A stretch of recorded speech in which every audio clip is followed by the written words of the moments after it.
apologize to Brian and Marlene and bow your head to the floor. At my birthday party, my husband Corey yelled at me and shoved my shoulder, trying to make me sit on the floor. Marlene, my daughter-in-law, looked up as if searching for something, her face downcast. From my angle, I could see a malicious smile forming on her lips, which otherwise appeared as though she was about to cry. Would you say the same if you saw this? I presented something I had prepared in front of Corey's eyes. The time had come to reveal everything after being continuously mocked. My name is Sienna, and I turned 73 this year. Corey had stayed on as an advisor at his company even after retirement, but finally stepped down last year to enjoy his retirement. We've led a quiet, if ordinary, married life since we wed, without even arguing much. Our eldest son Brian got married a few years back and moved out.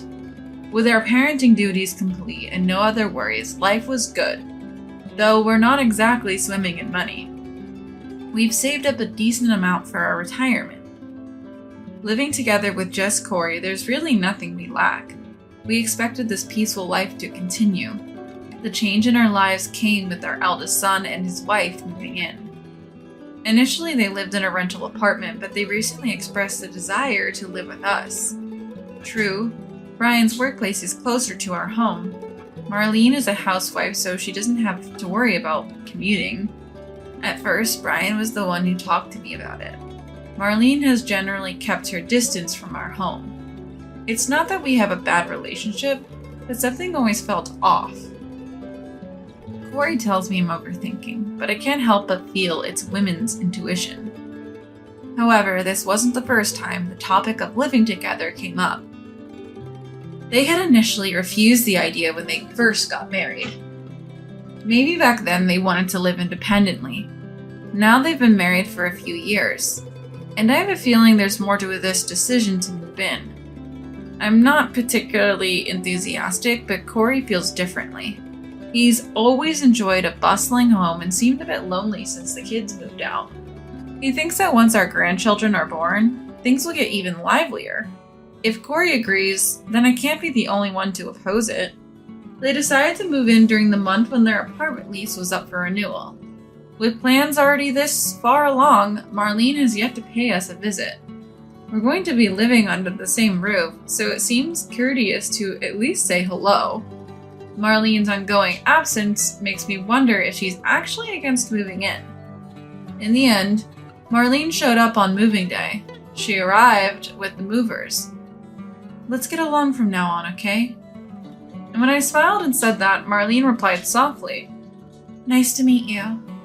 She wouldn't look me in the eyes. I swear, there was no harassment from my side. No mother-in-law and daughter-in-law drama or anything like that. But still, her attitude. Even for someone as patient as me, it was irritating. Corey didn't seem to mind much and started showing the newlyweds to their room. We had made some repairs and adjustments to the room they'd be staying in, considering it would now be a shared living space. The room had been renovated to their specifications. Huh? Is it really this small? While straightening their shoes in the entryway, I heard Marlene's annoyed voice coming from deep within the house.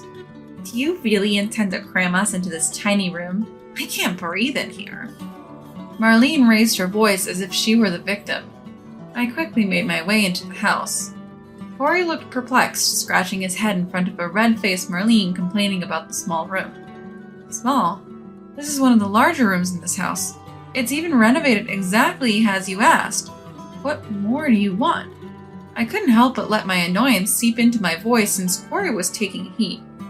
That's when Marlene finally looked at me. For the first time since we greeted each other, she locked eyes with me. So you're Sienna? You plan to shove us into this storage closet? I was taken aback by her harsh words. It was absurd. Brian also tugged at her sleeve, saying, Hey.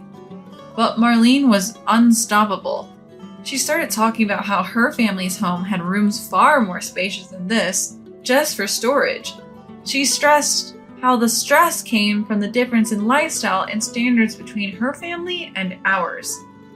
She even started talking about how rich her family was and how poor we were in comparison. I never thought Marlene could have so many complaints. I thought even the tolerant Corey would get mad at this point, but he was just calmly trying to soothe Marlene. From Ryan's attitude, I could tell this was a usual occurrence for them. Marlene kept complaining for about 15 minutes, but finally seemed to realize that nothing would change by doing so. She entered her room and slammed the door shut. Corey and I exchanged glances inside. So began our tumultuous life with the newlyweds. I had hoped that Marlene would eventually get used to this home. After all, as a housewife who wasn't working, she'd be spending most of her time here. I can't deny that I had some ulterior motives for starting this joint living arrangement. As I've gotten older, household chores requiring physical strength have become more challenging. Though I wish Marlene would lend a hand, she stays cooped up in her room all day and doesn't help out at all. I handle the laundry, putting it in a hamper in the laundry room and then hanging it out to dry. Once dry, I fold the laundry and leave it in front of my eldest son and daughter-in-law's room. Marlene only leaves her room during meal times. She devours the food I make while complaining about it. Corey doesn't seem concerned about Marlene's attitude at all. Since moving in, my eldest son and his wife, utility bills and food costs have doubled. Housework has doubled too. Despite all this, they don't contribute to household expenses. I felt emotionally and financially cornered. One day, I must have looked worn out. Corey brightly remarked, "Your birthday's coming up soon." I looked at the calendar, and sure enough, there was a mark on my birthday, a tradition Corey maintains every year. "What would you like for your present this year?"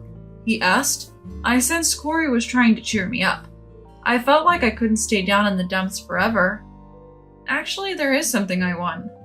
I told Corey I wanted a wristwatch.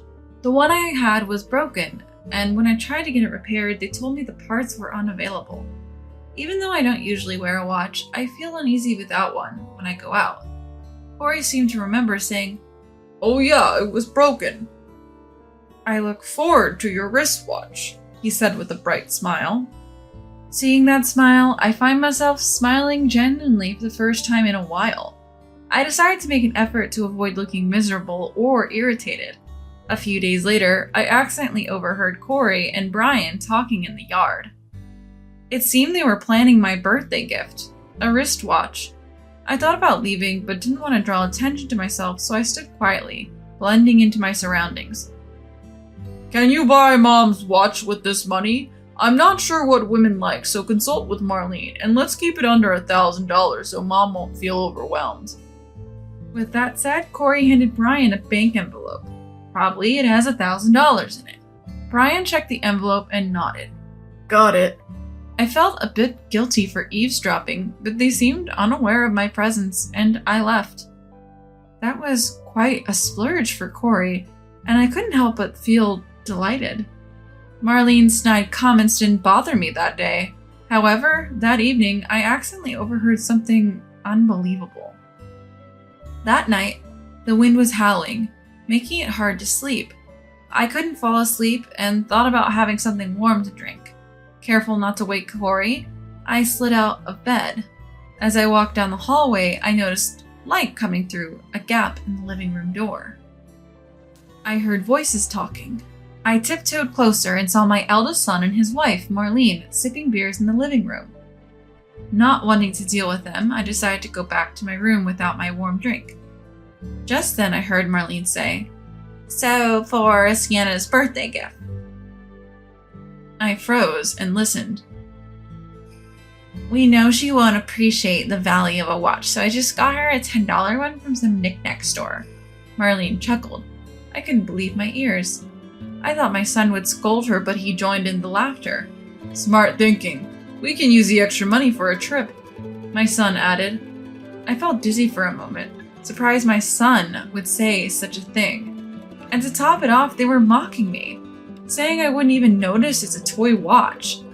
Sienna's gonna cherish this toy watch. Hilarious, right? Marlene laughed so hard it sounded like she couldn't contain herself. I retreated to my room unnoticed. I felt like crying, but anger surged within me instead. Enough was enough. I vowed to make them regret their actions. You know, it's my birthday, and I was thinking of inviting my sisters and their husbands for dinner. At breakfast, I said to Marlene. This was the first time we invited my sister and her husband for a meal since we started living with the eldest son and his wife. Before we moved in together, we used to invite them for dinner, frequently. But that changed, perhaps out of consideration for the eldest son and his wife. That's fine, but I won't be helping with any of the preparations. You invited them, so you handle it. It's my birthday, and she has no intention of doing any preparations. I've never heard of the birthday person having to do the hosting, but I kept my composure. Getting upset would ruin my plan.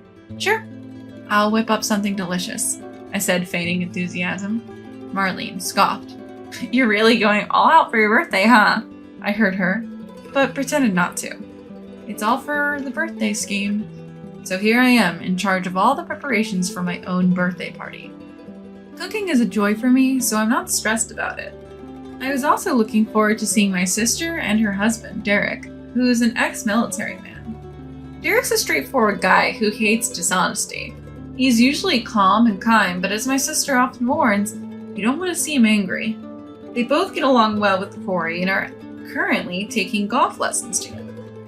Derek is the kind of guy who checked in with me when I started living with my eldest son, asking if everything was okay. I have a feeling he'll be on my side. Flipping through my collection of recipes, I decided to prepare something both my sister and her husband enjoy. I can't help but smile as I do this. Fast forward to the day of my birthday and I'm swamped. It's ironic that the birthday person should be so busy, but what can you do? Marlene is not lifting a finger, just lazing around the house. She occasionally sneaks into the kitchen to snack on something and leaves. Corey has gone to his golf classes and will bring my sister and her husband back when he returns. I hurried to get everything ready in time for the evening. As for my eldest son, he took the day off to gamble. I've always warned him to be moderate, especially since he's had a gambling issue back in college. But ever since he started dating Marlene, it seems like he's picked up his old habits again. They even go gambling together on their days off. By the evening, everything is set. Corey arrives with my sister and her husband. Derek brings me a large bouquet of flowers, instantly lifting my mood. I still love my birthday, no matter my age, especially when celebrated by those close to me. I repeatedly say, thank you, as I accept the bouquet. Marlene, seeing the large bouquet, mutters under her breath, they'll just die anyway.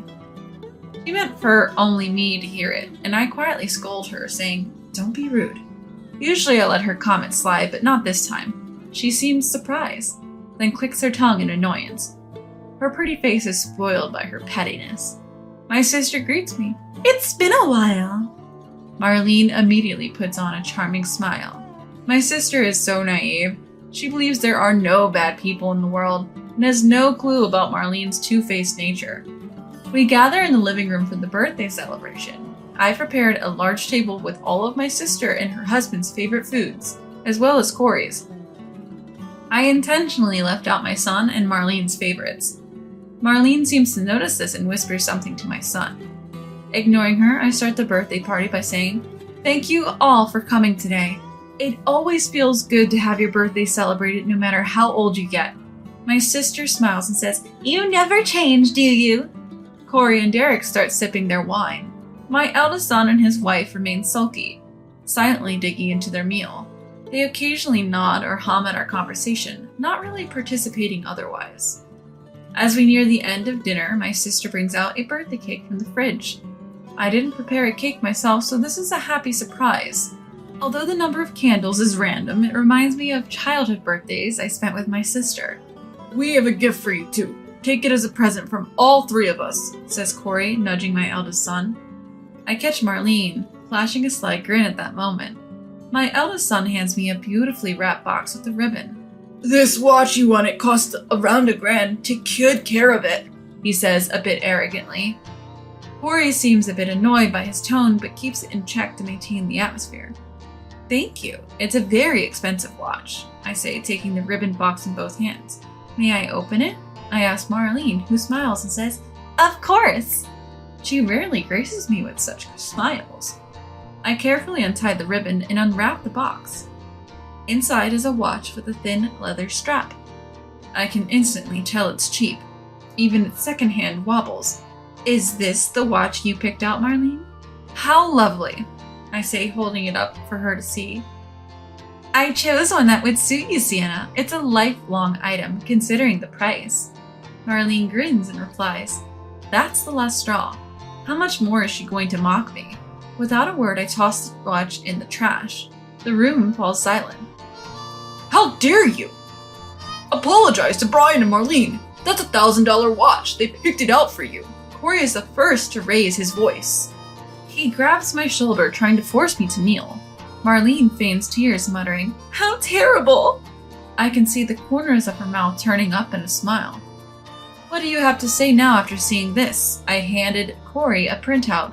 It was a webpage showing the exact same watch I had just thrown away, listed at a mere $10, tax included. The package and ribbon were identical to what we had.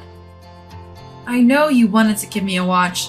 Those two trampled all over that sentiment of yours. I revealed to Corey and my sibling-in-law what I had accidentally overheard. They had taken the $1,000 given to them by Corey, bought a $10 watch and planned to lie and say it was a $1,000 gift for me. They intended to use the remaining money for a vacation.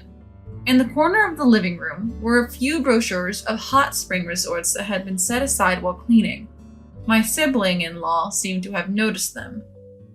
You thought I wouldn't recognize the value of things, so you figured you could give me a toy watch without me knowing? You seem pretty pleased about it. Enough with the mockery, I told my eldest son and his spouse. It was rare for me to speak up so strongly. Sienna, that's outrageous. Stop these weird accusations. Are you trying to shame me in front of everyone? You're the one who's always lying. Marlene started accusing me of constantly lying, saying that I've been telling the neighbors she doesn't do any housework, even though she does all of it, or claiming I cooked today's meal. I was speechless. Right, Brian? Marlene turned to Brian for agreement after her rant. Yeah, that's right, Brian chimed in, probably not wanting to offend his aunt and uncle. Then Derek quietly picked up the watch from the trash can. This is a toy. It's not a $1,000 watch. With a controlled fury, he muttered this and threw the watch at the feet of my eldest son and his wife. The sound of breaking plastic filled the air. Corey, who seemed to come back to his senses after Derek's words, loosened the grip he had on my shoulder. My eldest son and his wife looked pale as ghosts. You've been making fools of us, haven't you? You could see Brian trembling at Corey's words. He knew all too well that when Corey, who rarely gets angry, does get angry, there's no controlling him. Marlene was clueless. Look, it's a waste to give expensive gifts to someone who doesn't appreciate their value. We could make better use of that money by traveling, she brazenly declared. The next moment, Corey's angry shout, Get out! Echoed through the living room. He promptly ushered the couple out and dragged them all the way to the front door. Once outside, he locked the door behind them. From the other side of the door, the voice of my eldest son and his wife pleading to be let back in was audible. But neither Corey nor my younger sister and her husband had any intention of letting them in. Corey apologized to me, saying, I'm sorry, didn't realize all of this sooner. Hearing his sincere apology made me feel like this was the best birthday ever. After that, Corey never allowed our eldest son and his wife back into the family home. The cohabitation was over. Their belongings were sent to Marlene's parents' house, and any further contact was strictly ignored. My eldest son and his wife were suddenly homeless, taking refuge at Marlene's family home. However, there was no place for them there, as Marlene's sibling and their spouse were already living with the parents. Soon enough, they were kicked out and had to rent a small apartment to start their new life. Rumors were they had no savings, possibly spent on gambling, and Marlene's brother had to cover their apartment deposit. It seemed Marlene had already been cut off financially from her own family, with a strict warning that no more help would come. Marlene, once a housewife, was now working part-time to support their new life. As for me, life had become easier since we stopped living with them. I finally had time for myself. Corey also started to treat me better than before. Despite the difficulties, I felt like our marital bond had strengthened, and perhaps this was the happiest we've ever been.